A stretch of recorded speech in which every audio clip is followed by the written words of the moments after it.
Good evening, everyone. It is about 5:30 p.m. on Wednesday, June 15th, 2022. Welcome to the Public Safety and Criminal Justice Committee meeting of the City County Council. We're in the Public Assembly Room of the City County Building. We have 3 items on our agenda, 3 proposals and 2 presentations this evening. And before we get our meeting started, I'd like to have introductions of my councilors. On my bottom row, Minority Leader Mowry.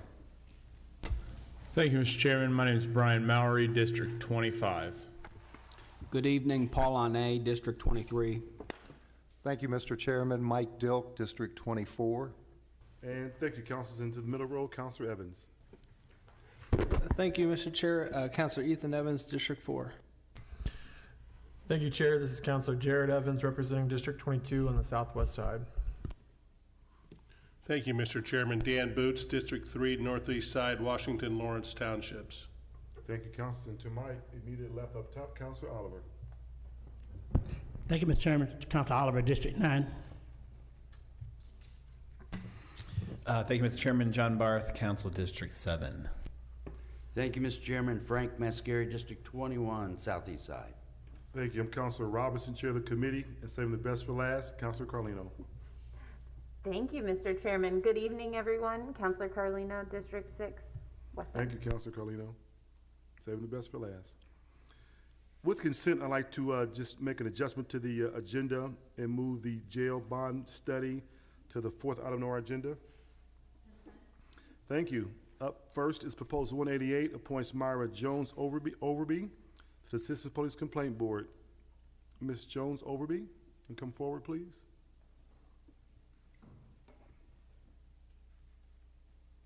Welcome. Thank you. We know you have given a lot to our community here in Indianapolis. We do have your bio here with us. You want to speak briefly to why you'd like to serve on this Citizens Police Complaint Board? Yes. First, if I might have your permission, I'd like to make a correction. My name is actually Maria Jones. I was Maria Overby at one time, but that is no longer. Duly noted. Thank you. Thank you. No, feel free to make a statement or two why you'd like to serve on this board. Okay. Well, thank you very much for this opportunity. I am actually delighted to have this opportunity to serve. I love the Indianapolis community. I spent several years working for former Mayor Bart Peterson and came to appreciate the entire governmental process that makes all of Indianapolis and Marion County work. And so anytime I have the opportunity to be of service, I'm always grateful to do so. I'm a lawyer by training, but a social worker at heart. My father was Sam Jones, who served as the inaugural president of the Indianapolis Urban League, and so I grew up in a family where service was next to godliness, and just really honored to have this opportunity. If there are questions that you have of me, I'm happy to entertain those. I will just add parenthetically that I'm just back from Atlanta, Georgia. My cousin was murdered there on May the 18th, and she was a minister there. She was murdered by someone she was trying to help. And so if anything has heightened my desire to do anything at all related to crime and the successful activities between our police and our community, that certainly has added to my desire to be here today. Thank you, Ms. Jones. Thank you, Ms. Jones. Sorry to hear about your cousin. We'll keep your family in prayer, and we do have your resume. It's impeccable. And thank you for your willingness to serve on this board in our community. Comments or questions for Ms. Jones? Councilor Oliver. Councilor Oliver. Thank you, Mr. Chairman. Mr. Chairman and fellow councilors, the nominee come from a long line of persons that contribute to the quality of life in the city of Indianapolis. Named her father, president of the Urban League, her brother. I don't know her very much, but the lifeline, the bloodline that she comes from speaks for itself, and it would be a great asset. And I'm glad that such a candidate as herself is coming forward, and I hope my colleagues support me in voting for confirmation. Thank you, Mr. Chairman. Thank you, Councilor. Councilor Barth. Thank you, Mr. Chairman. Just a quick, number one, condolences on your cousin. I'm really sorry to hear that. Number two, I just want to second Councilor Oliver's comments. Your history and background make you very well qualified for this, so I appreciate your willingness to serve. And number three, I see that you live in Council District 7, so thank you for your willingness to serve doubly for that. Thank you, Councilor Barth. Additional comments or questions? Is that Councilor Ane? Thank you, Mr. Chairman. Ms. Jones, I want to thank you for your service to this city and community in the years past. I'd just like to encourage you, as I encourage every member who comes through this process for the complaint board, to really get in there and work on fulfilling the training hours that are required. Based on your resume and your experience, I don't believe you'll have a problem meeting those requirements.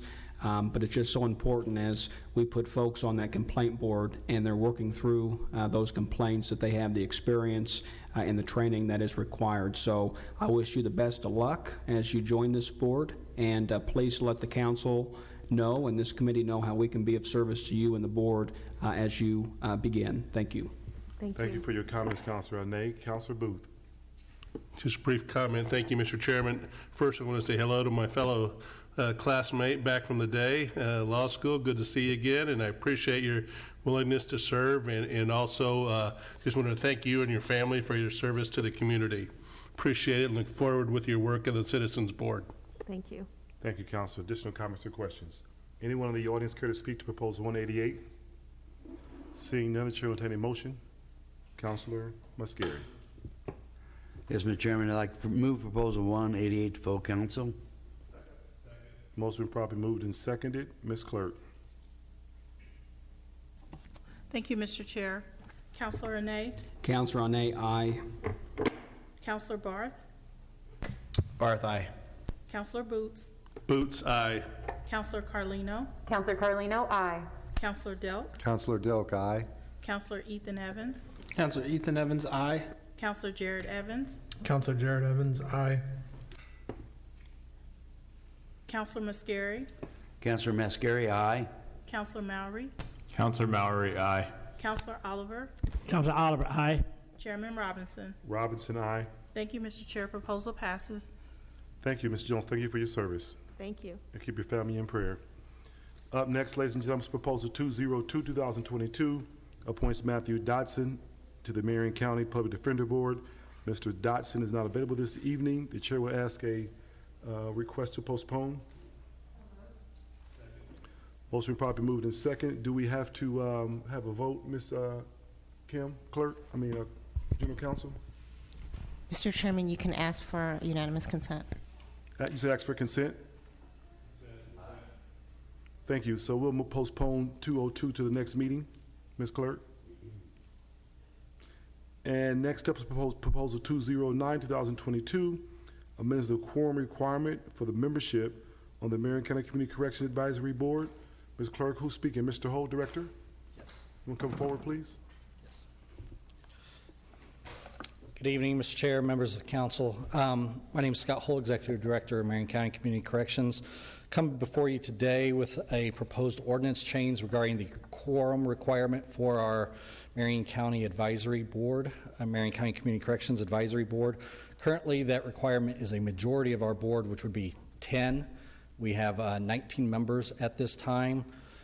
We are requesting that that be changed and lowered to the number 7 due to struggles we have had, frankly, as a board for quite some time now with consistently being able to obtain a quorum at each of our monthly meetings.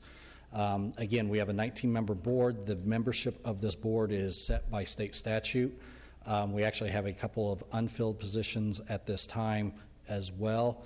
The makeup of the board kind of lends itself to this conundrum that we face.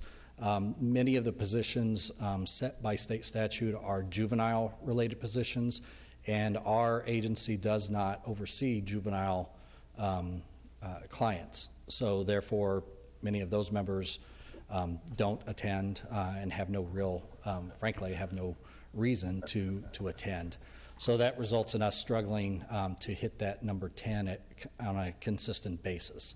So again, we have proposed that we move that number to 7 in order for us to be able to consistently conduct business on a monthly basis. And I'll take any questions. Director Holt, thank you for your information, for your update, and for your request on 209. Comments or questions? Councilor Mowry. Thank you, Mr. Chair. Mr. Hull, what time do these meetings usually occur? So these are Thursdays, the third Thursday of the month at noon. That is, I mean, there is a struggle there because we do have several members of the judiciary that participate in these meetings. So that is something else that we're kind of working towards going forward, whether we'll continue to meet here in this building or whether those meetings may need to move out to the new CJC as we move forward.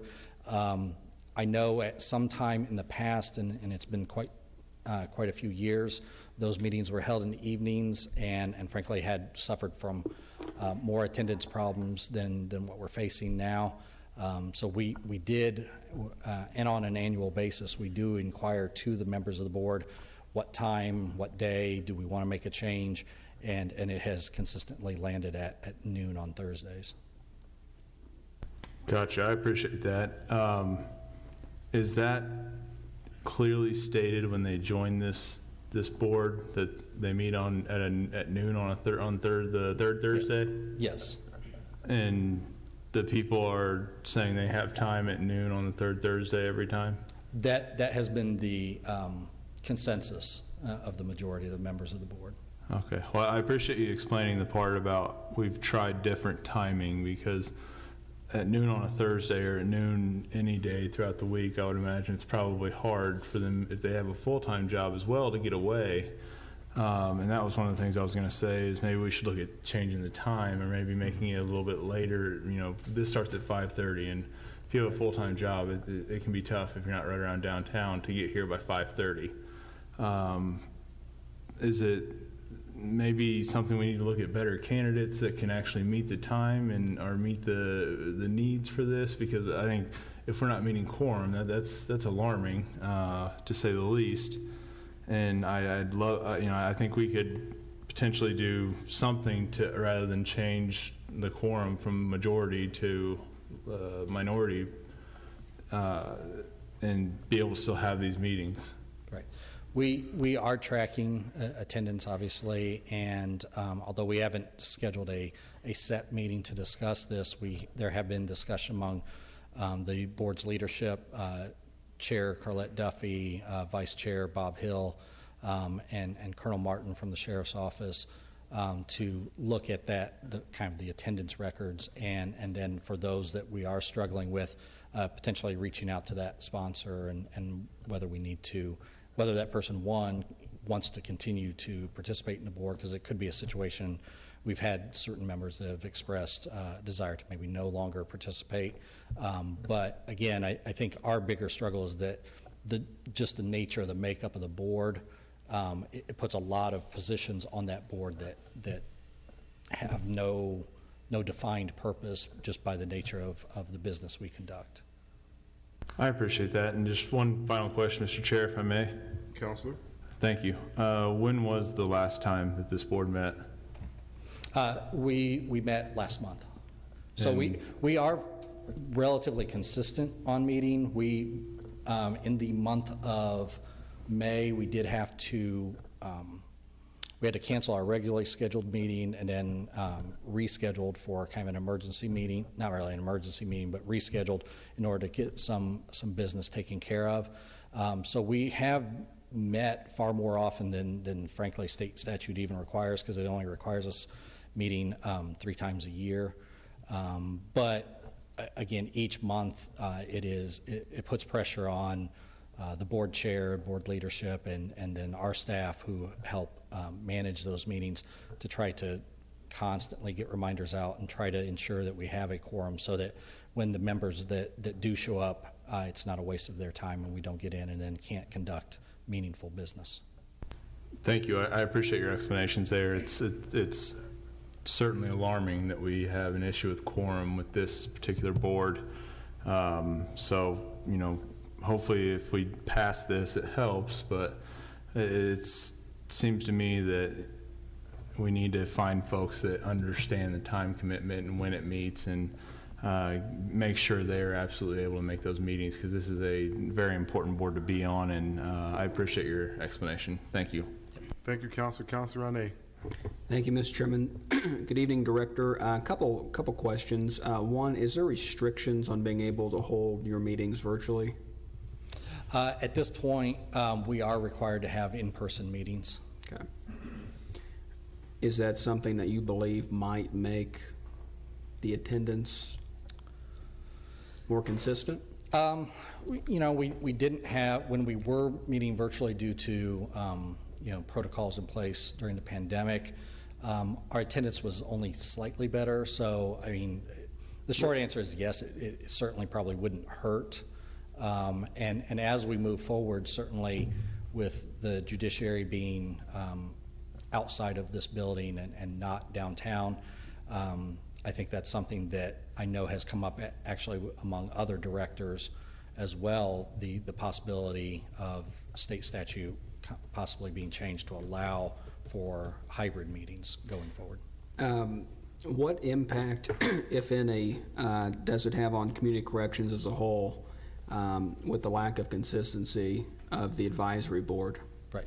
So far, there's not been a negative impact. We have been able to conduct business necessary to whether it's approving budgets, grant applications, or those sorts of things. We have been able to, it has not hindered us in that aspect. We have had to put maybe some extra effort in making sure that we can get a quorum by constant follow-up and that sort of thing. We did have to reschedule a meeting from the regularly scheduled time in order to get some business conducted. So it has probably added some work, but we have not missed deadlines or been unable to submit grants or anything like that due to a lack of a quorum.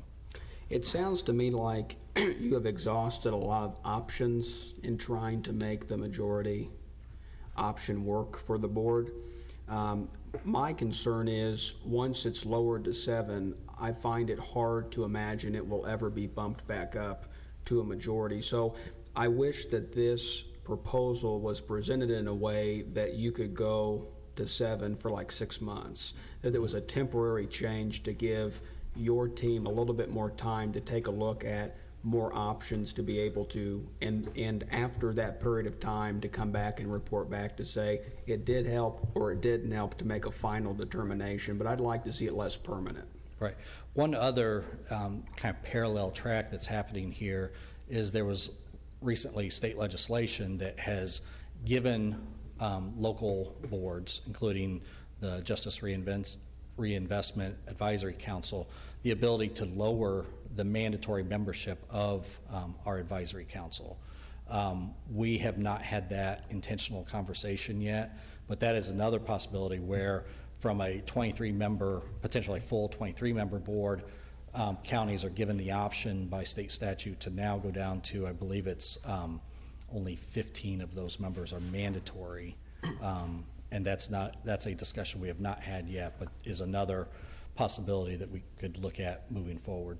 And again, the requirements then are set by state statute, the individuals that would be mandatory to be on that board.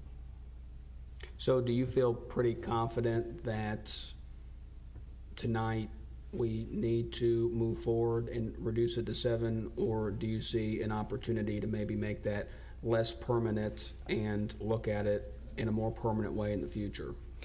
I believe that the best option right now for Marion County Community Corrections and for the advisory board would be to lower the quorum to 7. I think out of the members who are, not just who are active and attending, but for the members who have a vested interest in our advisory board, again, because of that large number of juvenile representation that frankly doesn't serve a purpose for the business that we conduct, I think 7 is the right number for Marion County. Now, certainly I understand the concern with lowering that, and I understand the thought behind maybe making that a pilot project, but I think the longer term solution might be looking at the actual makeup of that board and looking at the state statute on and whether we want to maybe change the board's makeup from that perspective. Thank you, Director. Yes. Thank you, Councilor. Councilor Boots. Thank you, Chairman. Thank you, Director Holt. Just a couple clarifying questions. So the statute that it sets up the board, is it specific to Marion County or is it statewide for any county? No, this is a statewide. So the 23 members are, it is state statute, and it's for all counties that choose to have. It is not mandatory to have a community corrections program in a county. So, for example, there are 89 programs representing 82 counties in the state of Indiana. So it is allowed by state statute, but then each individual county can choose to opt in to the program, and that's from the late 80s. Okay, and that's the 23 is the max number of spots per statute? Correct. And did I hear you currently have 19? Yes. Spots, and currently under the reg, you have to have a majority of those present to serve as a quorum, and that's where you arrive at 10? Correct. And does that state statute talk about mandatory or minimum quorums, or does it leave it up to each council? It states that a minimum of 5 must be present, and by ordinance, we have set it at a majority, which would be 10. So this would be changing our local ordinance to the 7. State statute allows for us to go as low as 5, but I would not propose that. Okay. And I would encourage you too to, if possible, maybe address it on the state level as well. I don't object to this proposal at all, but I think it's something that can be cleaned up in the statute that might be helpful as well. Thank you, Mr. Chairman. Thank you, Councilor Boots. Councilor Ethan Evans. Thank you, Chair, and thank you for being here. I was just going to follow up on what Councilor Boots said about the statute, and ask, if you were going to follow up on lowering the maximum eventually from 23 down to what you said, looking into a possibility of around 15 at that number, would you consider eventually pushing up the number for the quorum back up to the majority at that point? I think if we go down the path of looking at a complete revamping of our advisory board and lowering that number, then I think we would have to take a look at the entire picture, including what that quorum is, and kind of wrap those two things together in how we then rewrite how the board is formed and regulated. Okay, thank you. Thank you, Councilor. Additional comments or questions for Mr. Hall on Proposal 209? Yeah, I'm on the Community Correction Board. Mr. Hall, as you well know, it is tough getting a quorum once a month. I think we moved to the Justice Center. It's going to be more difficult. Correct. I know. I don't think we have a perfect solution at this point. Yeah, I think that the virtual option was better. I just think that we have a lot of volunteers to volunteer on that board and all of our boards, and paying for parking coming downtown, especially on a Wednesday when Market Street's all blocked off, it's not easy. So whatever we can do to strengthen the numbers and get folks there to vote on your proposals that come before us would be great. So I do support 209 in the current form and ask my colleagues to do the same. So thank you. Anyone in the audience care to speak to 209? Seeing none, Chair entertain a motion. Councilor Muscari. Councilor Muscari. Thank you, Mr. Chairman. I'd like to move Proposal 209 to full council. Motion properly moved and seconded. Ms. Clerk. Thank you, Mr. Chair. Councilor Renee. Councilor Renee, aye. Councilor Barth. Barth, aye. Councilor Boots. Boots, aye. Councilor Carlino. Carlino, aye. Councilor Delk. Councilor Dilk, aye. Councilor Ethan Evans. Councilor Ethan Evans, aye. Councilor Jared Evans. Councilor Jared Evans, aye. Councilor Graves. Graves, aye. Councilor Mascari. Mascari, aye. Councilor Mowry. Mowry, aye. Councilor Oliver. Oliver, aye. Chairman Robinson. Robinson, aye. Thank you, Mr. Chair. Proposal passes. Thank you, Ms. Clerk. Thank you, Mr. Hall. Thank you, councilors. Up next is 2 presentations. We did have consent to move the jail bond study up to the 4th item on our agenda. Roxy Lawrence, Interim Director, Center for Research and Inclusion in Social Policy, Indiana University, and Crystal Gibson, Jail Bond Policy brief author. You two ladies want to come forward, please? You already over there? And I think the counselors have a copy of the presentation. I also think it was sent virtually to our council members. So thank you, ladies, for being here this evening. And I do want to let our committee members know that this is not normally what these ladies do, speak to the elected officials in the city in this presentation.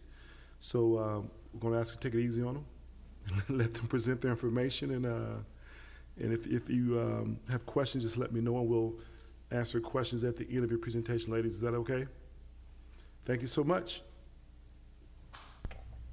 Thank you so much for having us here today. I'm Crystal Gibson. I'm a program analyst with the Center for Research on Inclusion and Social Policy at Indiana University. And yeah, I'm here to talk about our bail brief that we produced last month. So I'll quickly go over some background information, why we wrote on the topic, key findings from our bail brief, and then any questions or comments you all have. So our mission at CRISP is really to disseminate information about issues that impact minority populations in a way that engages community members and decision makers. We followed along to this year's legislative session, paying attention to potential legislation that was about housing, criminal justice, and families. We also look at how the criminal justice system disproportionately impacts minority populations, especially people of color, and that really led us to this brief. So for this brief, we conducted a literature review on understanding cash bail in practice, learning about Marion County's bail system, and implications of the cash bail system. I do want to note that these are high-level findings of the bail system. There's a lot of other research that we could have been conducted around bail and pretrial in general, but it was kind of out of the scope of this brief, as the purpose is to really just help the community understand the topic and the ways that it can impact Black and Latinx individuals. So cash bail is used to facilitate the release of individuals from jail as they await their trials. Its purpose is to ensure that people will appear at their court appearances and especially their conviction trial. Bail schedules or bail amounts are determined by on the county level, but also judges kind of have the ultimate say. Their decisions are based on level of offense, amount of violence involved in the crime, and if the individual is a flight risk. In some cases, bail money can be returned to the individual if they appear at all of their court hearings, but they will have to pay some associated fees. So here in Marion County, the Marion Superior Court is charged with setting regulations for the bail bond system. On the right on the PowerPoint, you can see that that's our county's bail bond schedule, which ranges from $7,500 to $50,000, but should not exceed $200,000. In Marion County, individuals must pay 10% of total bail bond costs up front. So for example, if their bond is set to $10,000, they must pay $1,000 out of pocket. These amounts are often beyond the financial capacity of many individuals, which forces them to rely on the bail bonds industry. The bail bonds industry is solely transaction-based, which means that it does not provide any additional supports for the individual to ensure that they make their court appearances.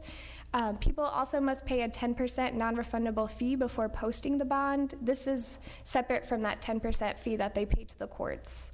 They must also have enough collateral to secure the entire bond, which includes any assets that equals the total bond amount in case they do not show up to court. So a lot of the times if they don't have this collateral, they have to rely on family members to co-sign for the bond, which can create additional barriers. Attempting to find the means to pay for the bail means that individuals can be in pretrial detention for weeks at a time. Another option is to use charitable bail organizations, and here in Marion County we have the Bail Project. Their funds are revolving, meaning that once a client receives the conviction, the dollars are returned to the organization and assist the next individual. With the Bail Project, individuals don't have to pay that extra 10% non-refundable fee or have that collateral ready, which can limit some financial barriers. Trained staff, or they're known as bail disruptors, also provide court date reminders, transportation assistance, and referrals to additional services, all of that working to make sure that they appear at court and make their conviction trial.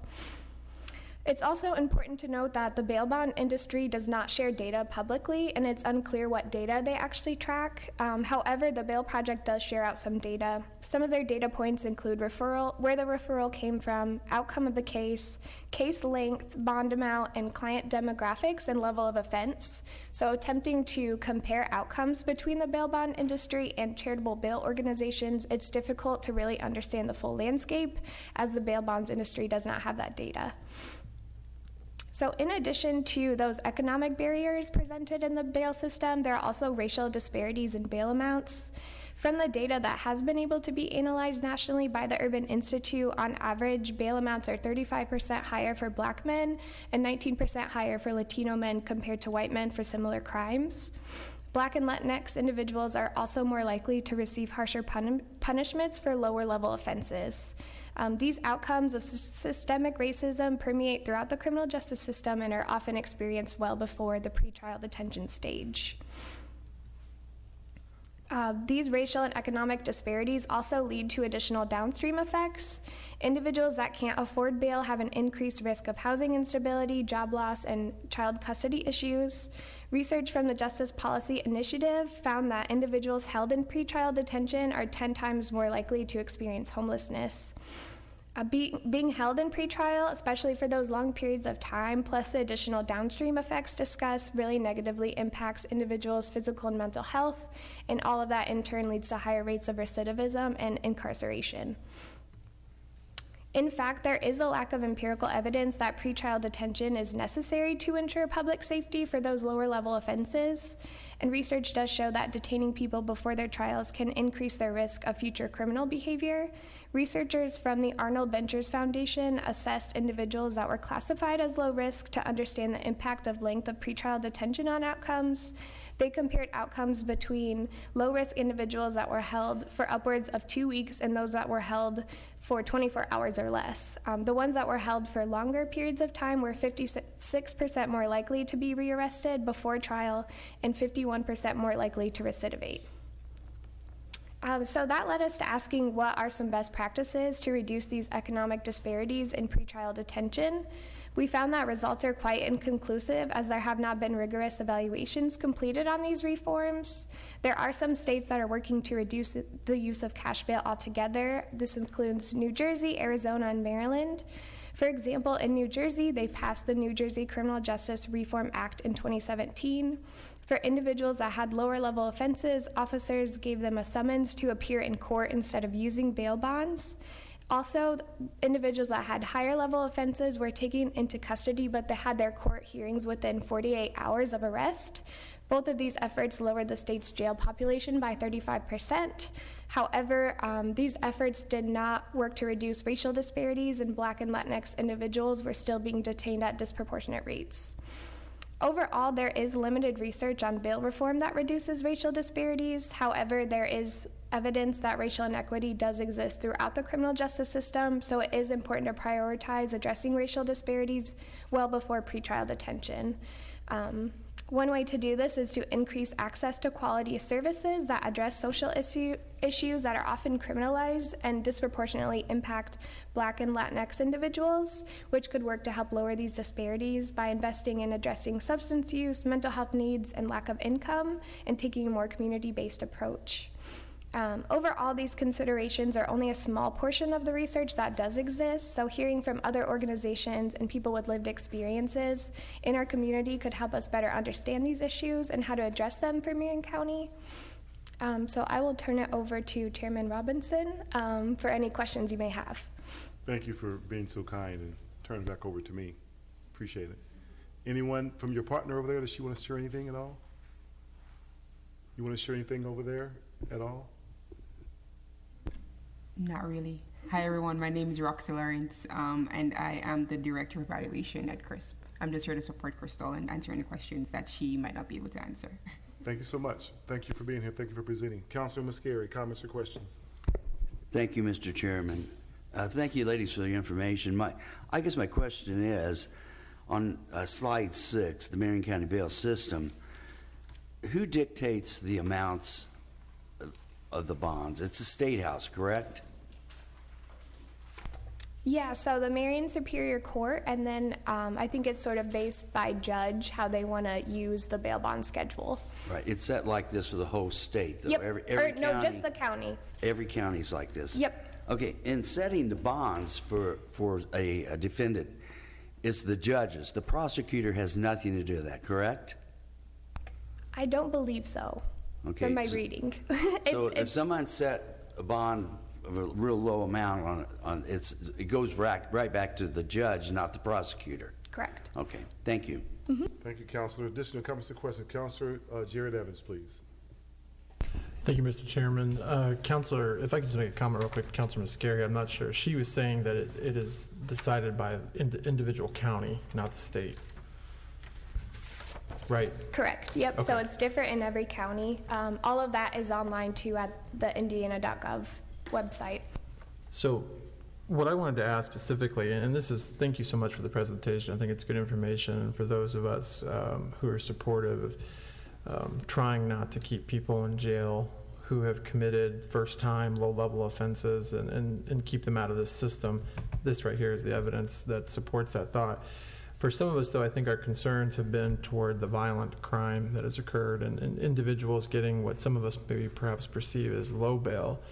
So one question I have, and I'm no expert in this, but the level 1, level 2 felonies and murder.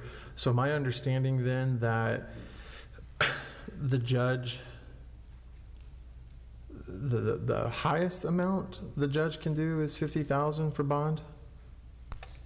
The highest is 200,000. They shouldn't exceed that, but these are kind of like, almost like a guidebook based off of the level of offense. So yeah, like class 1 felony, $50,000. However, if say there's a lot of violence involved, the judge can use their discretion and go up to that $200,000.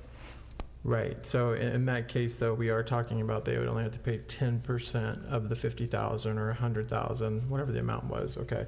What are other counties around us? Do you happen to know, like what they're? I'm just the high mark.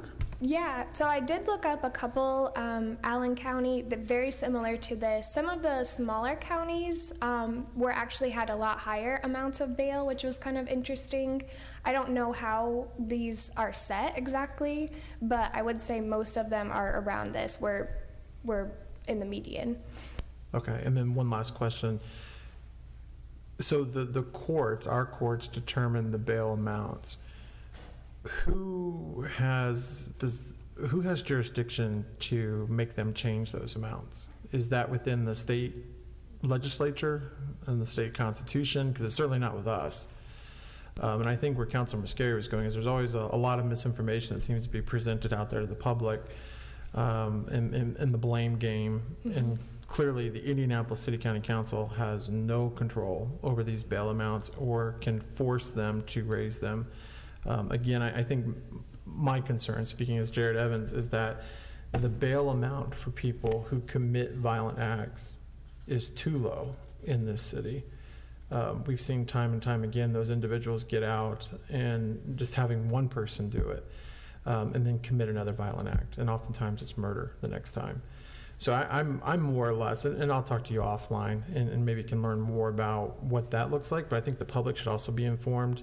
So if you know that answer, that's great. If you can tell us today that I think that's more over at the State House on the other side of Market Street, certainly not on this side. Thank you so much. You have a follow-up, ma'am, to anything he said? Okay, thank you so much. Councilor Mowry. Thank you, Mr. Chair. You had mentioned in your presentation about the bail project. When an organization such as the Bail Project gets involved, what sort of liability are they incurring? Because what I think of is Officer Mangus that was shot in the throat by somebody that was released from the Bail Project. And what sort of liability do they then incur? Yeah, I don't know the answer to that. But I do think that talking to the Bail Project to really understand the ins and outs and how they work would be helpful. They did release a report in March, I think, that has a lot of really interesting data and sort of some of their methods that might be interesting for you to take a look at. I think it's available online.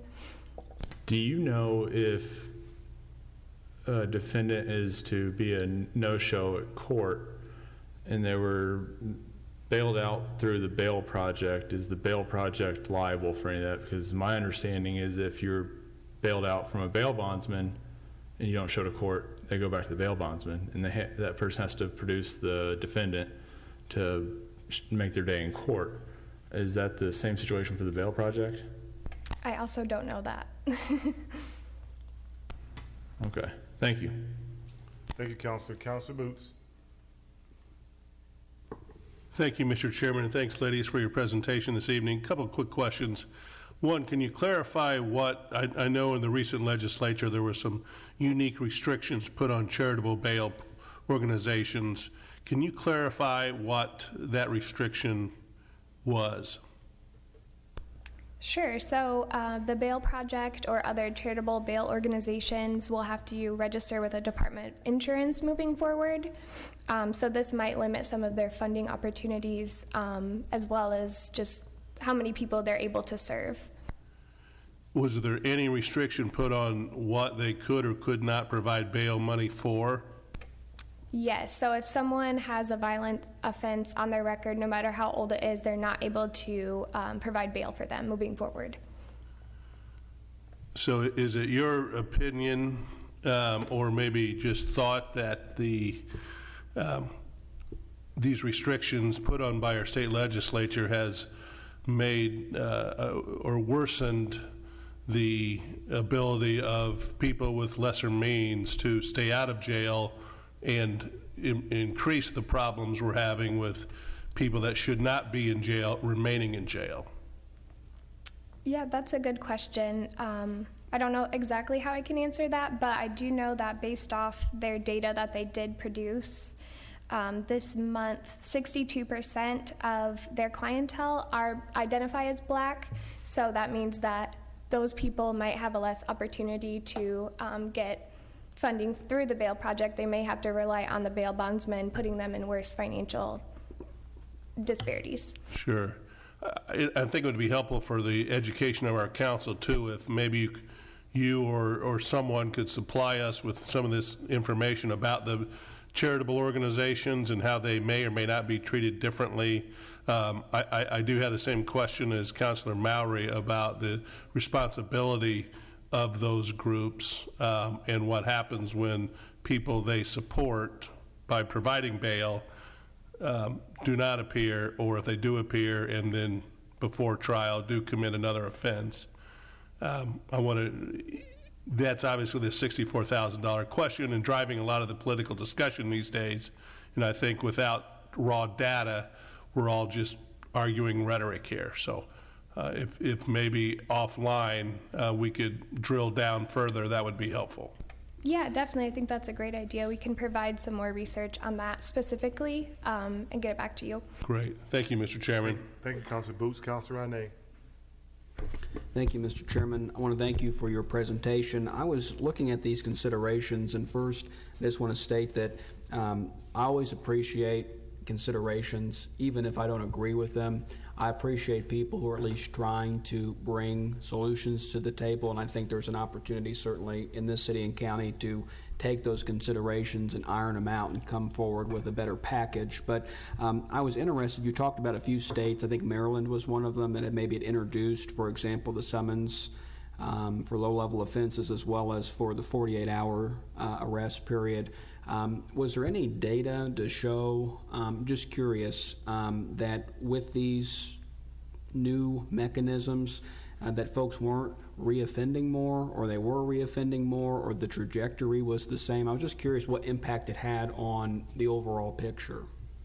Yeah, that's a great question. And there are pretty mixed results on that too. So that study was done, I think it ended in 2019. So the length of state rate for that pretrial detention had lowered, but it was still like 30 days. And then I don't know exactly about recidivism. I can send you that report. This did force some bail bonds agencies to close, and they also did have to hire more staff to meet that 48-hour mark. So there is some, kind of pros and cons to doing these. That's why we were kind of trying to say, like, these are just some examples and potentially might not even work because the results are so kind of inconclusive. Well, I certainly appreciate it. Thank you. Thank you, Counselor. Counselor Ethan Evans. Thank you, Chairman Robinson, and thank you both for providing this study and doing this important work. Wanted to ask about, looking into other states. Did you have a chance, I know I didn't hear it mentioned, but did you have a chance to look into programs in New York State, their bail reform at all, and see how that has been working out? Yeah, so I did read a study on that. I couldn't tell you much about it, but I know they're working to reduce the use of cash bail altogether quite a bit in New York City. I think they had some more legislation passed in 2020 as well, trying to reduce the use. But that's about all I could tell you. I can send you the report that I read, though, that had a ton of data in it. Okay, thank you. And was there any looking into, how differently treated, charitable organizations and nonprofits versus private organizations like bail bondsmen were able to work the system, and how reports differed? Because I know you said you were able to get the reports from the bail project because they provided them, and you weren't from regular bail bonds companies because you said they didn't have the data or they didn't provide the data. Which one was it? Yeah, we didn't ask anyone, so this was just a brief, so it's kind of like based off our interest areas and things like that. So the amount of work that goes into it is a little less than, say, a whole project. But from publicly available, there wasn't any data. I do believe that in the House 1300, the bill, there is a part where they do want bail bondsmen to start collecting and sharing data, but it's unclear what exactly data points that will be. Okay, and I have one more. Were you able to see from the State House legislation, was any of it going to be holding the bail bonds companies to the same standards that the legislation would be holding the charitable organizations to in that regard, to limiting the amounts available and limiting who would be available to the funds provided? From my understanding, it's just for the charitable bail organizations. Okay, thank you. Counselor, thank you. Counselor Oliver. Thank you, Mr. Chairman. Did I hear you earlier say something about the low-level offenders would be given summons and not subject to arrest? Is that correct? Could you give me an example or category of those type of non-serious felonies or misdemeanors or what have you?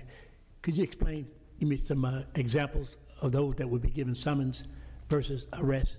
Yeah, so that study in New Jersey, that's where they use summons, and it was mostly substance use issues. They started doing some pretrial services too, especially around substance use, where they found that that's helped lower the jail population, the jail rates. So they were able to give them a summons, and then they also gave them some pretrial services around substance use. One more. Someone that's innocent, or the judge ruled that they were innocent, they were not to be convicted, and they spent time incarcerated in the jail, and they were found innocent. What happens to that person?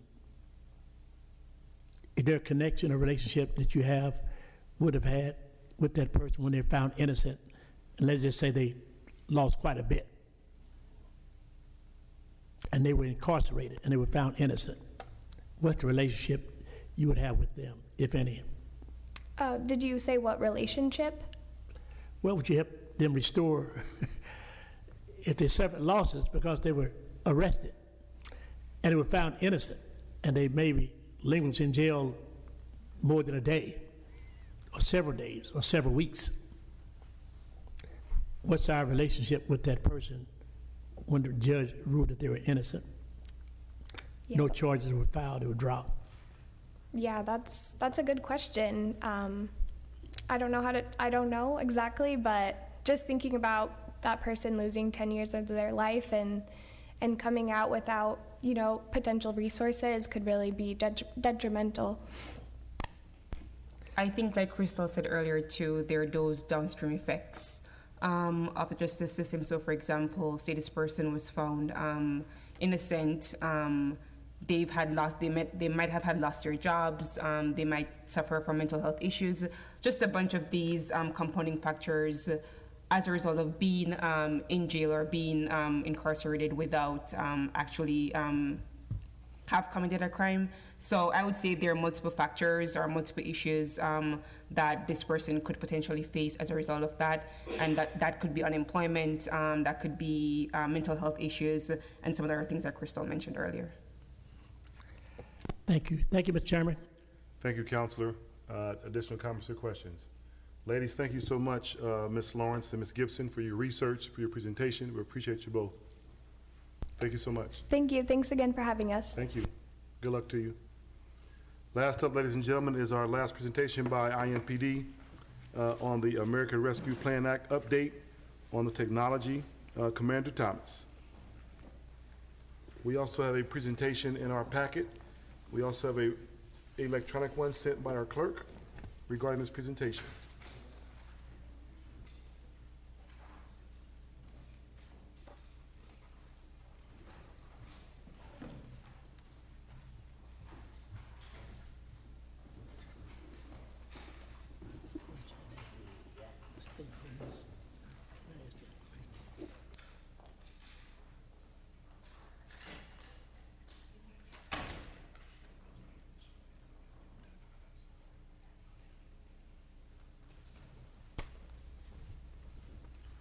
Ladies and gentlemen, we know over the last year or so we've invested a lot of our resources from our federal funds into technology at the request of IMPD. And we had requested ongoing updates as well. And this is our first update from our friends at IMPD regarding their new use of technology. Commander Thomas.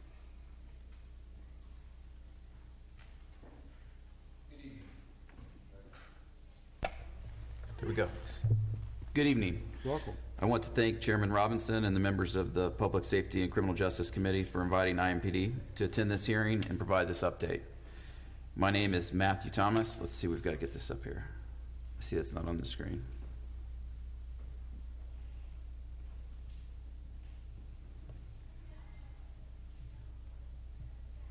Let's try that.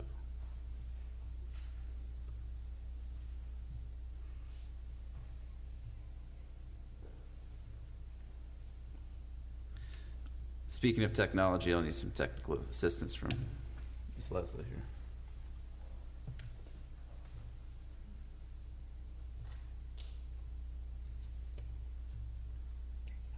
Okay, let's try this again. All right, we're in. Thank you. Thank you, ma'am. All right. My name is Matthew Thomas, and I serve as the commander of the Criminal Investigations Division within IMPD. My division is led by Deputy Chief Kendall Adams, who tasks us with ensuring our use of technology is both efficient and in line with our policies and processes to protect the rights of our citizens while ensuring successful outcomes for our crime victims. The American Rescue Plan Act IMPD technology programs continue to move forward with clear goals in sight. I'll provide more detail on each program.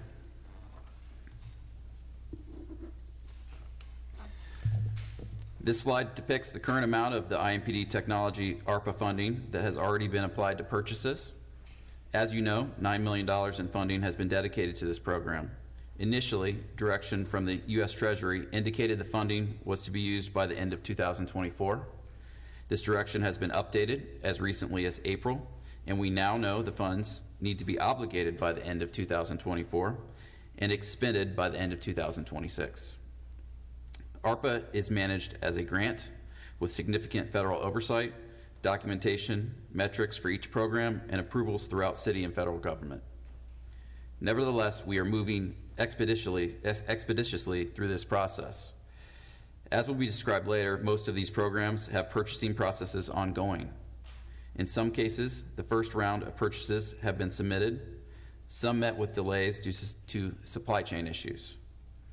We remain adaptable and grateful to our partners in purchasing who ensure efficiency in the procurement processes and helping to identify alternate sources. Since the announcement of this funding, IMPD has engaged groups of community leaders at each of the 6 IMPD service districts, alongside the community relations staff and commanders who lead each district. These presentations and subsequent discussions served as an introduction to the technology being used and the policies and processes in place. The engagement at these meetings has been remarkable and impactful. Overwhelmingly, our communities most impacted by gun violence are supportive of bringing modern technology to their neighborhoods to ensure transparency when incidents occur in public spaces. These discussions will continue throughout the deployment, with the district community relations units serving as primary points of contact for feedback. This foundation is essential to ensure as technology evolves, we implement it and use it in a way that fits our city and meets our residents' expectations. Looking ahead to the future, IMPD is excited about Indianapolis' growing reputation as a city where global and local technology companies shape the world from the crossroads of America. We are grateful for the investment of this council, this committee, and this administration to use technology to keep our city a place safe to work and live in. We'll move to an overview of each technology category. The first is going to be a little bit longer. It's a little bit more in depth. A digital evidence management system will allow for digital evidence to be collected from numerous sources and stored in one place for efficient and secure transmission. In modern policing, the collection, organization, and discovery of digital evidence during court proceedings creates great challenges. While the digital size of case files has increased exponentially, the timeline to produce this data has decreased. An individual case file may contain terabytes of data, including public safety camera, citizen-provided, and body-worn camera video files, radio transmissions, statements, and other data that must be securely and electronically made available to people in a different location instantly in order to make charging decisions. These case files must also be made available rapidly to defense attorneys not operating on the city IT network to ensure the rights of people involved in the criminal justice system are protected. The current method uses a piecemeal approach, manually accessing and downloading files from each computer program separately, creating significant delays in transmitting information.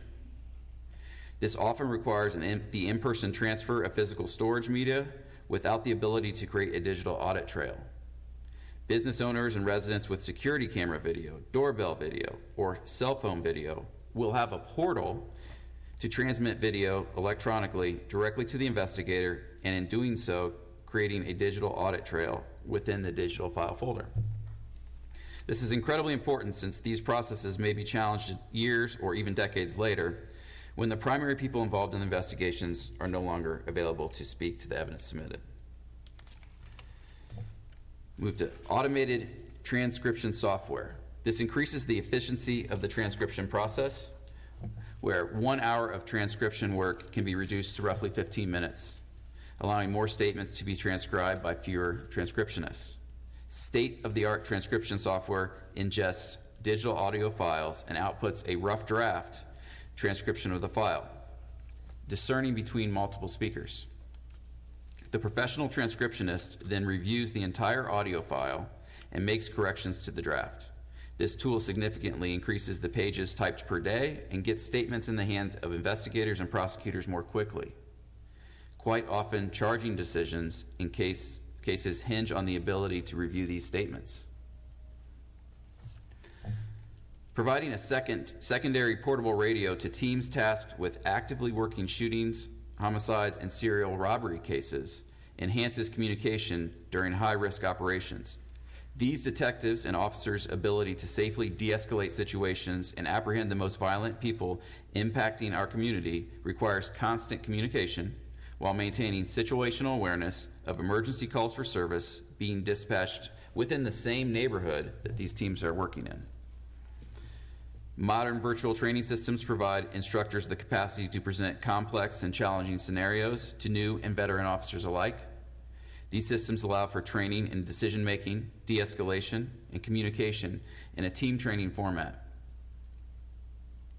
District training and technology upgrades modernize the capabilities of IMPD to communicate across the agency and with the community. COVID-19 forever altered the way we communicate. In order to prepare for future challenges and become more inclusive in community conversations, the IMPD service districts will have audio-visual equipment capable of supporting video calls involving multiple groups of people at different locations. This effort represents a substantial step to future-proof our public safety infrastructure in the event we continue to face challenges similar to that brought on by the COVID-19 pandemic. The request for information process for the gunshot detection system pilot is well underway. This process will allow us to test multiple types of gunshot detection systems at no cost in our communities with the highest density of gun violence. In short, the sensors will detect a sound of a gunshot and alert officers, who will respond and conduct an investigation at the specific location identified in the alert. Information provided to IMPD indicates that up to 80% of gunshot incidents go unreported. Sometimes people don't call, and sometimes when people do, they have no idea exactly where to send officers. Each of these unreported situations are instances where a community member could hear gunshots and be left wondering what IMPD is doing to help them and their family to feel safe. We know this technology comes at an expense, which is why we're excited to engage with a local university researcher to study the results of this pilot. This will allow our community to make an informed decision about continuing to use this technology. Expanding our fleet of mobile camera trailers allows us to be adaptable when gun violence trends are identified by our community members, analysts, and officers. Since these devices operate completely independent of hardwired internet or landline power needs, they can be delivered to an area and stream video to the Incident Analysis Center. We have already seen great results in our entertainment zones, such as Broad Ripple, South Meridian Street, and the Canal, by identifying high-risk behavior by armed individuals, dispatching officers, and de-escalating situations. License plate reader technology continues to be one of the most highly requested and used tools by our detectives. Even with the limited deployment we currently have, it has become a routine investigative step for detectives to generate leads. This technology has proven to corroborate and refute witness statements, but also gives our investigators a lead when a vehicle is used in a crime or a person is at risk. From domestic violence to homicides, from missing persons to reckless driving and fatal hit-and-run investigations, we are looking forward to expanding this deployment. Quite simply, this technology is a digital witness who is always available for court. And finally, like LPRs, public safety cameras work day and night, providing the same benefits as a mobile trailer camera system, but at a fixed location. This high-definition video capability has proven beneficial in our event spaces and in our city streets. Talk about the deployment of the technology. IMPD is undergoing technical assistance from a nationally recognized crime analysis and data consultant. Through this engagement, we are implementing processes and procedures to ensure our existing data is enhanced and restructured to help us in the decision-making process. From identifying trends for mobile trailer camera deployments to using use of force data to guide training, we are entering an era where data will become accessible in ways never seen before. We want our resources in locations that provide the best return on our investment. We all know data is just one perspective, but people are a critical part of the solution. In our conversations with community stakeholders, we have identified that our residents know the side streets, the cut-throughs, and connected places that are integral part of crime reduction strategies. Therefore, we must remain adaptable and put technology in the places that our residents know will help us impact the crime incidents that appear as dots on the map. The community context, paired with professional crime analysis, gives us the best opportunity for success. As for measuring this success, the ARPA funding comes with extensive documentation requirements, which include output metrics, program outcomes, and community impact for each category. This framework has ensured we identify what we hope to accomplish on the front end and ensure we have metrics in place to provide updates to our community as these programs move forward. These are a few of the examples of the metrics in place.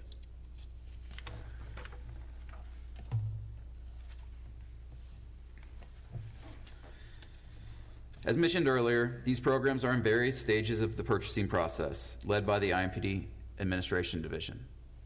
Even though these processes are in place to deploy much of this technology immediately, we must adhere to city purchasing guidelines.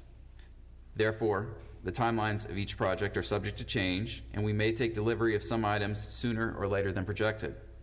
The most significant variable continues to be the inventory available by a chosen vendor due to global supply chain shortages.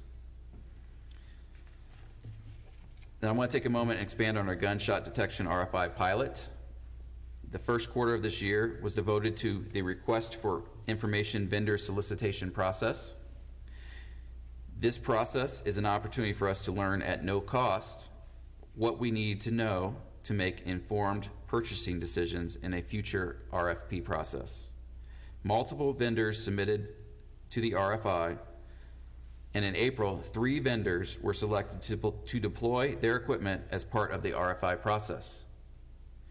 I'm happy to report that significant progress has been made, and each vendor is expected to have their equipment operational in the same general location on East District that was identified in the public RFI document. This technology is expected to be operational from August through the end of October. Throughout distinct time periods, each vendor's technology will be incorporated into 24-hour district operations in adherence with the policies and goals of the program.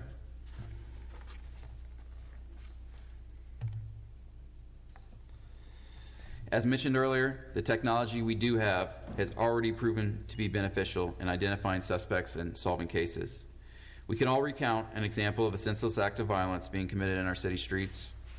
This technology is providing investigators leads.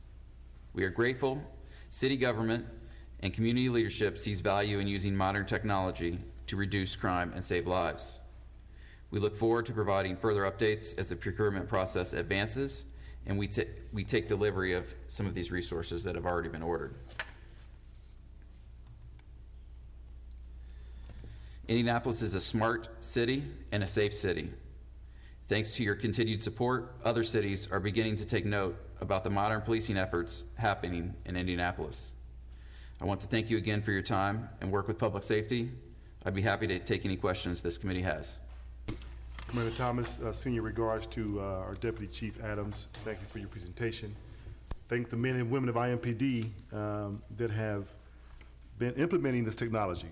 So we trust your efforts, and we trust your requests, and we're honored to participate and support your efforts here. So thank you, Commander. Comments or questions? Councilor Mowry. Thank you, Mr. Chair. I believe I recall even this week where we've heard a success story of the gunshot detection system where you were able to apprehend a suspect of a violent crime. Is that correct? So, Counselor, we did have a success story with technology, and it was with our license plate reader system. So we've had a couple that were produced by our media partners, and those stories were shared. They're very positive stories. I was in the homicide office today, and they had great feedback on that technology, as they usually do. I'm very happy to hear that. And one thing I want to make clear as well, these public safety cameras, these are not the same cameras, am I correct, that you will see in, say, a neighborhood under construction where they're watching to make sure nobody's legally dumping trash into a large dumpster? So public safety cameras use they connect to the internet using a cellular modem, and they're affixed to a DBW pole, and they have a pan and tilt capability. Some of them do operate day and night, but they're a high quality camera system. So it's a professional camera system. Thanks. I was thinking to an example. My in-laws live in a neighborhood that's still being developed, and they have a mobile camera that's positioned in the part they're developing, and I wasn't sure if that's still a part of the IMPD public safety cameras, or if that's something separate, privately owned then. So our current fleet is one mobile trailer camera, and that we have deployed in Broad Ripple at this time. It's a legacy device that will no longer be repairing. However, we expect to take delivery of 6 new mobile trailer cameras within the next week or two, and we will be seeing those in our entertainment zones and in our neighborhoods shortly.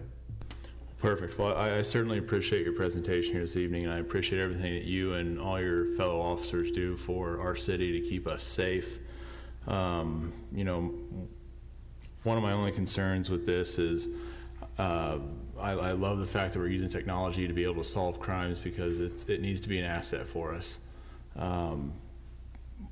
Do these contracts or these RFPs we're looking at, do they have anything baked into the contract that has regular scheduled maintenance or updates as far as technology goes? Because it seems, you know, for instance, we did these computers here on our desks in the council office, and I think by the time we actually got to use them, they were obsolete, and we had to do a different computer. We had to update.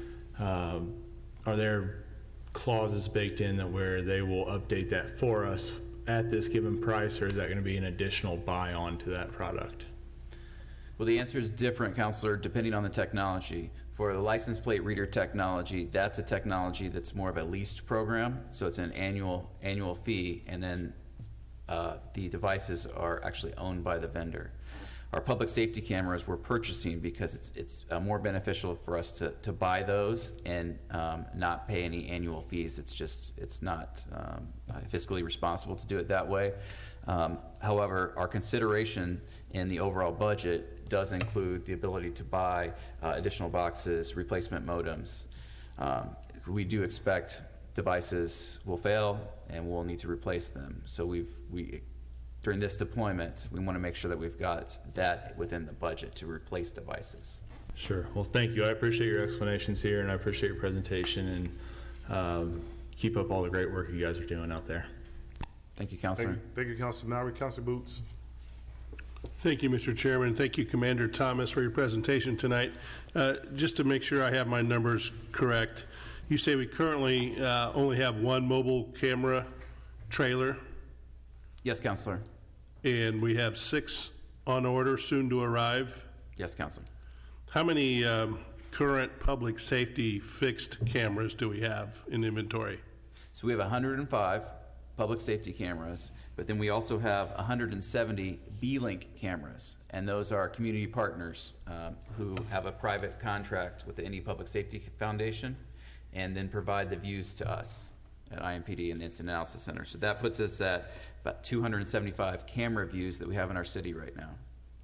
And then we're going to expect 107 new ones forthcoming soon? Yes, Counselor, that's the first order. And it was important to us that we didn't, for Counselor Mallory's concerns, we didn't do a bulk order of everything, and then we've got cameras sitting on the shelf that have an ongoing warranty period, and we're not able to install them. And so that's why our order's at 107. Our expectation is to increase the city's city camera views to 400, so that's an increase of 300 camera views. And I use the term views because some cameras come with multiple views.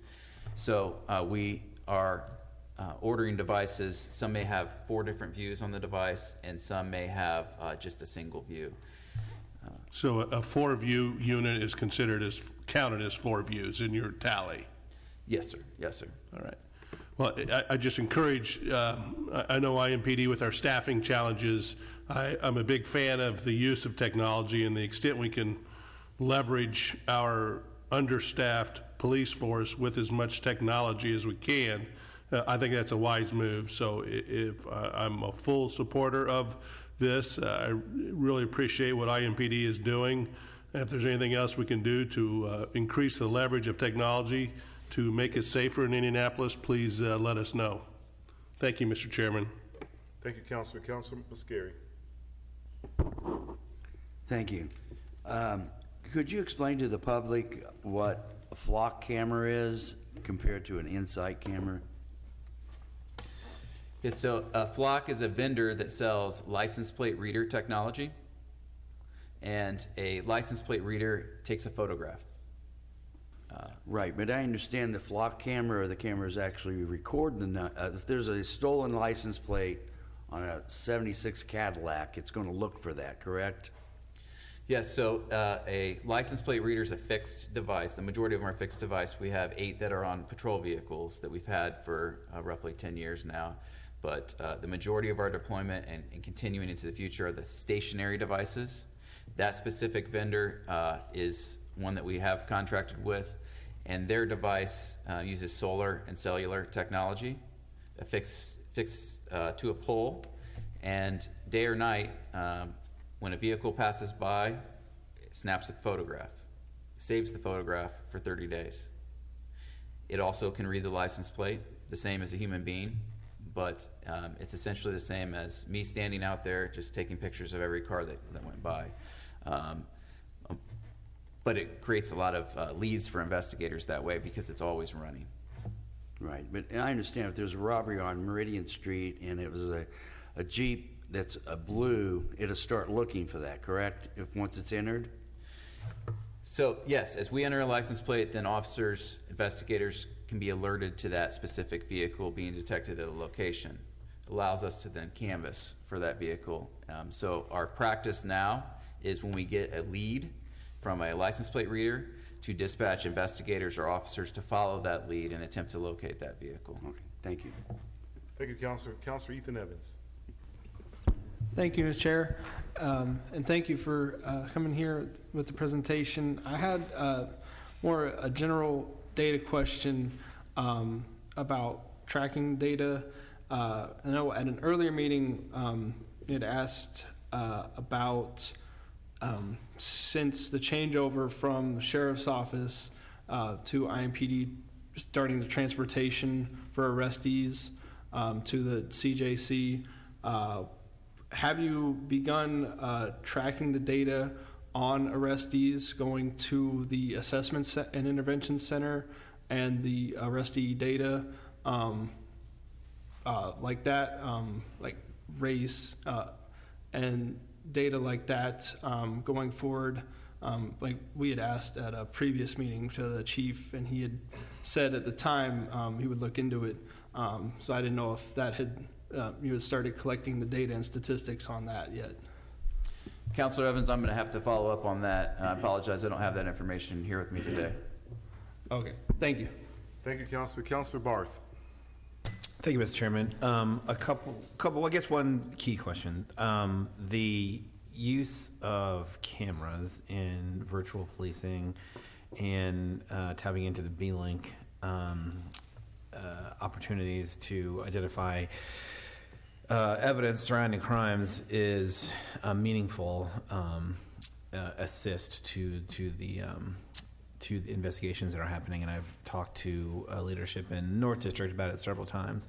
The thing that worries me, though, is, and I'm not remembering the detail about what we funded in the budget for staff back in the central office to be able to take that information and to turn it into actionable evidence, because we can record and broadcast the potential evidence all day long. If we don't have someone to take it and to turn it into evidence and make it useful, it's not going to get us very far. So can you remind me of what we have in place to take all this information and start sorting it and using it effectively for investigations?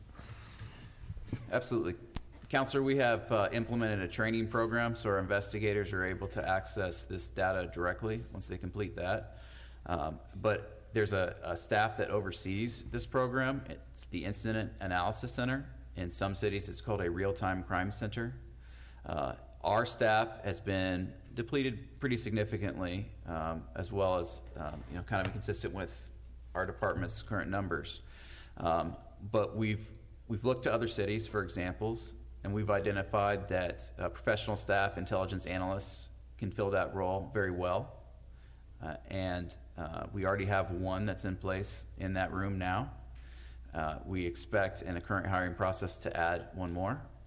And we're already seeing great examples because we have someone who's a professional analyst, not only being able to review video, access license plate reader data, but work through the critical thinking processes to prevent kind of a bias-free result to an investigator. Thank you. Thank you, Counselor. Counselor Boots. Thank you, Mr. Chairman. Just a quick follow-up, Commander Thomas, so I understand the process. When an LPR reads numbers, is it feeding that data to a database that may generate or auto-generate an alert that says, we just saw this plate's been on a watch list, for example, and sends out a notice to your officers? Is that how it basically works? Yes, Counselor. I'll use the example of a missing persons case. So if our missing persons investigators are working a fresh missing persons case or one that's happened before, and they identify a vehicle is connected to a person, they'll type that plate in, and it can generate an alert if the vehicle then runs by any of the license plate readers. However, it will also look within the last 30 days if that vehicle has been seen before. So that gives us a good opportunity as a starting place to begin canvassing, and we continue to have recoveries through that process. Great. Thank you. Thank you, Mr. Chairman. Counselor Renee. Thank you, Mr. Chairman. Good evening, Commander. How far along are we into the gunshot detection system pilot? We're moving very well. It's a very complicated project. I've been very pleased with the administration division's work on it. We're to a point where we've got 3 vendors that will be installing technology over the next few weeks. And with that, we anticipate their technology will be working in mid-August and go through mid-October to the end of October maybe. Within that, we've got the 3 distinct phases where each vendor's technology will be used by officers 24/7. So to this point, there hasn't been any gunshot detection system deployed in the city, correct? Correct, Counselor. We're not active. The first part of the year was spent on the RFI process to ensure that we could solicit to all vendors had an opportunity. And so it was about March when we were able to select the 3 vendors. And since that time, there's been a working group that meets weekly discussing all the steps that need to take place. And included in that are district resources, so they know what our officers are going to be working with. No criticism, just clarification. When we take a look at the solving crime, fighting crime, proactive measures, technology, other than the gunshot detection system, is there any technology that the IMPD did not have that through the ARPA dollars we do now have? And if so, could you highlight those, or are they all new? So the gunshot detection is new. We had, let me go back here, make sure I get everything. So automated transcription software is brand new to us. That's something that we've been looking very forward to, and we've just recently signed the contract on that, and we're going to begin training our transcriptionists on that. So that's a new technology. The virtual training system will be new. We've had versions of like a FATS training simulator system, but the technology has just gotten leaps and bounds better over the last few years with virtual reality systems. So that will be new. District training and technology upgrades. So we can speak to each other on Teams using a laptop, but having a whole roll call attend a training virtually and be able to raise their hand and ask a question, we don't have the audiovisual capabilities to do that, and we feel that's really important to increase our training at roll calls and community, have someone attend a community meeting and sit at their house and speak as a group. So that's a piece, and then the rest of the list there is things that we've had. If we look at the back at the top, the digital evidence management system, we have not had that, and that's a very significant piece. And it's kind of why I went into it a little bit longer, is because we've kind of reached that point in modern policing where we've got all these disparate systems, and we need to connect them so we can turn over the digital evidence. and track it effectively. Do we have any measures of success with the pieces of technology that the city and the department is growing? For example, the license plate readers, we've had those, correct? Yes, Counselor, So- we had 25 for a period of about 2 years that were stationary, trying them out, and we had very positive feedback. And then with the National Policing Institute, we've added 25 to Southwest District, and that's happened within the last few months. And then this next edition will be about 127. Do we have any measures of success with the additional 25 that were added? I mean, in terms of, was there a percent of decrease in felonies, robberies, carjackings? Are we able to measure the effectiveness over the last couple months over there? Or in other words, is it too soon to tell? So for our National Policing Institute study, it is too soon to tell. We're beginning to work with them. Those devices just went up. We're going to be looking to them to help us identify the proper metrics to be used with that.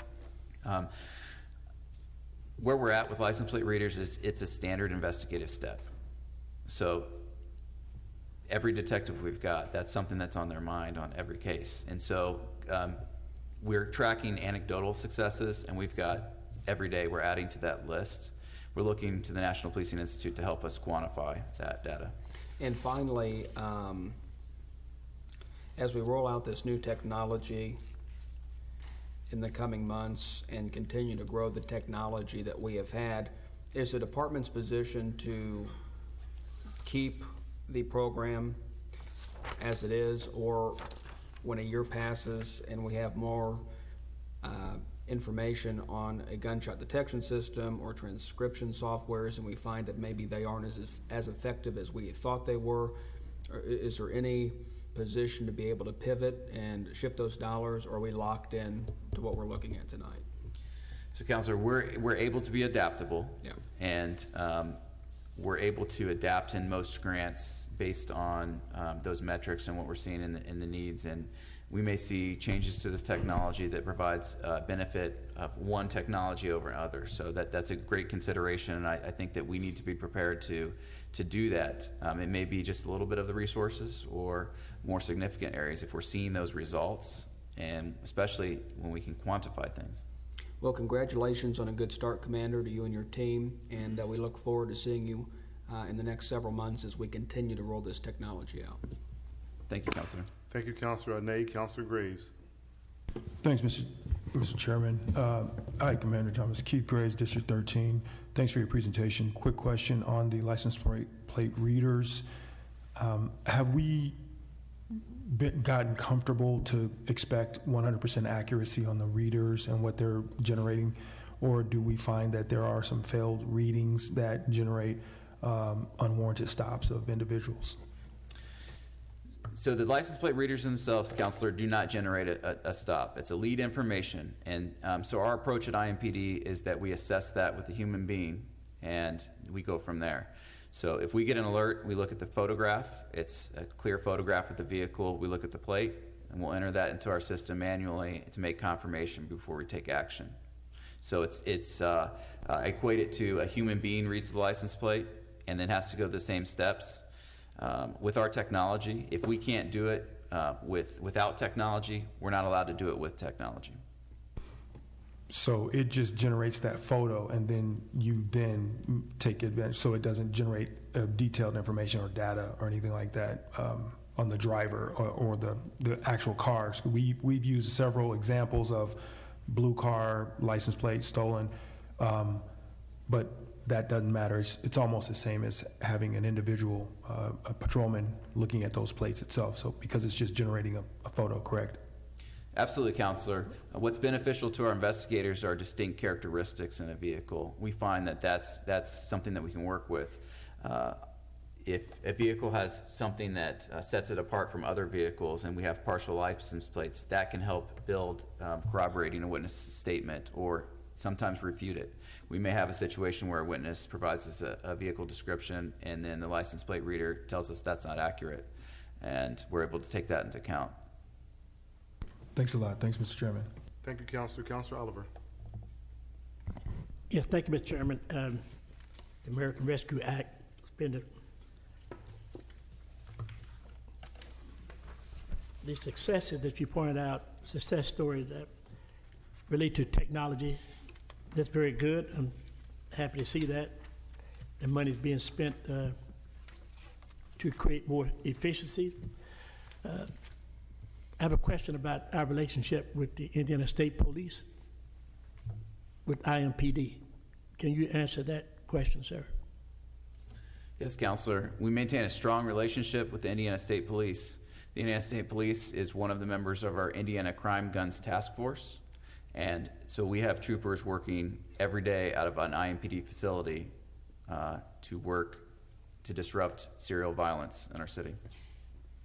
What I've seen on the news, on the media, will they be assigned a certain division of IMPD, like traffic, homicide? I mean, what's the relationship and what department would they come under? Absolutely. So our model with the Indiana Crime Guns Task Force, we've got several agencies in adjoining counties where their detectives work out of our office with our uniformed detectives and our plainclothes detectives, as well as the ATF. That's using the NIBIN program and leveraging that. In that circumstance, we have one state trooper that works within the organizational structure. It's a task force. So they're accountable not only to their supervisor, but to the IMPD supervisor that's leads that team. So we work well, we work hand in hand. They'll be able to provide great information in those cases because they handle the investigations on the interstate. So we found that this relationship has been very beneficial.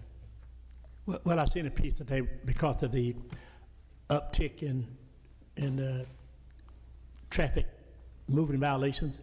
Would they be primarily assigned to that, or with all functions of IMPD, they come under that umbrella? I think we're referencing the reckless driving announcements earlier this week, and that's working collaboratively on the same problem. So in that instance, I understand that organizational structure to be everybody still maintains their same chain of command, and but is working towards a combined mission. What we see is with stolen vehicles and reckless driving on our streets, the IMPD participates in an auto theft task force with the state police. That's part of working our investigations into reckless driving. We see people that don't feel accountable for their behavior because they're driving a stolen vehicle. So what we find is IMPD never makes progress alone, and everything that we do requires partnership. Yeah. One more question, Mr. Chairman, please. Thank you. Councilor Oliver. How would they be paid? Would they come out of IMPD budget expenses? I don't have the answer to that, Counselor, on the reckless driving partnership. I can tell you that the Indiana Crime Guns Task Force, state troopers are part of this state reimbursement of that. And I'm happy to speak with you about that in more detail or provide some additional information. Well, the reason I have some interest in this is because in the fire department, we have a relationship with surrounding counties and townships, backfilling when they get overmassed and a catastrophe happens, and they seek assistance from everywhere. And I'm asking the same kind of question, relationship that IMPD has with the state police coming in. I mean, did you ask them to come in, or what was the foundation, the basis for requesting their assistance? Thanks, Counselor. I think the dynamic in Indianapolis affords continued partnership because the state police have jurisdiction within Marion County. So they're expected to work together constantly on problems. I think as my time as an officer on the street, I was routinely backed up by state police officers, and I assisted them as well. So just like Beech Grove, Lawrence, all of those, we operate independently within the city of Indianapolis and Marion County, and budgets may be differently, but we're all working the same problem set. Thank you, Councilor Oliver. We can get more into those discussions during the budget when the chief and his command staff is here. Thank you, Commander Thomas, for your presentation. We do appreciate you and the men and women of IMPD. Councilors, with no final questions, thank you for your time this evening. We are adjourned.